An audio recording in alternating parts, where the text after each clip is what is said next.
Kaçak Yolcu 13. eserim. Gençlik romanı. Hazreti Yunus'u anlatan bir eser, bir roman.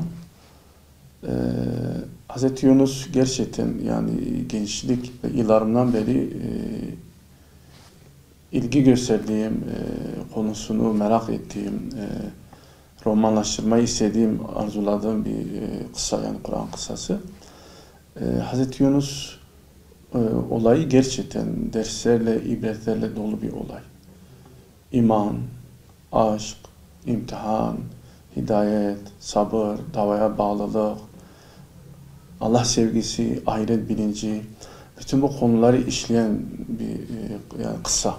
Hazreti Yunus olayı aynı zamanda gençliğin de ilgisini çeken bir olay. Kur'an'ın en güzel, en anlamlı, en heyecanlandırıcı, en ilgi çekici kıssalarından biri Hazreti Yusuf kıssası benzeri bir kıssa. Ben o olayı romanlaştırdım. Tabii bayağı vaktimi aldı, zamanını aldı. Diyebilirim ki 5-6 ayımı aldı.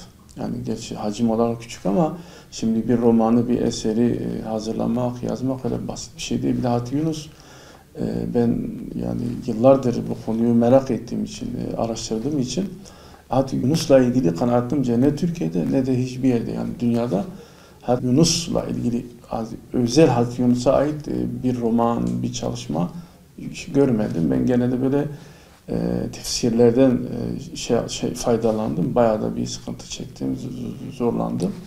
Ama uzun aylarımı aldı. Birçok Kur'an tefsirinden faydalandım. İbn Esir, İbn Kesir gibi şiir eserlerinden faydalandım.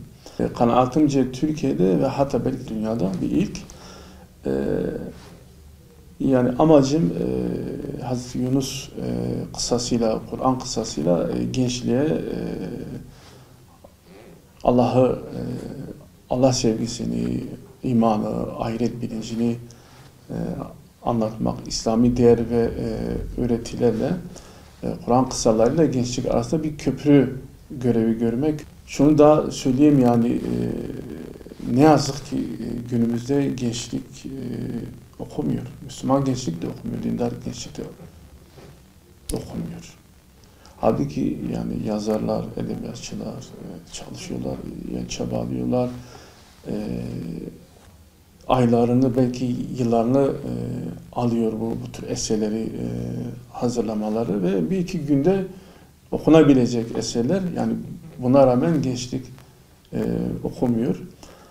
Şunu da özellikle belirtmek isterim. Şu an toplumumuz, gençliğimiz emperyalist kültürün saldırısı altında. Batılılar sinema yoluyla, roman yoluyla, tiyatro yoluyla, sanat ve edebiyat yoluyla gençlerimizi zihinsel anlamda ihfal ediyor. O yüzden bu tür İslami edebi eserlerin faydası çok var. Gençlikle İslam arasında, gençlikle Allah arasında, gençlikle İslami değerler arasında bir köprü kurma anlamında çok önemli, değerli eserler. Anne babalara, eğitimcilere, davetçilere bu tür kitapları gençlere okutmalarını tavsiye ediyorum. İnşallah dediğim gibi bu alanda roman çalışmalarımız devam edecek. Sırada başka eserlerimiz de var. Allah'ın izniyle Kur'an kıssalarını, siyeri, roman ve öykü yoluyla inşallah gençlere aktarmaya yapacağız. Bu romanda özellikle gençlere ahiret bilincini aşılamaya çalıştım.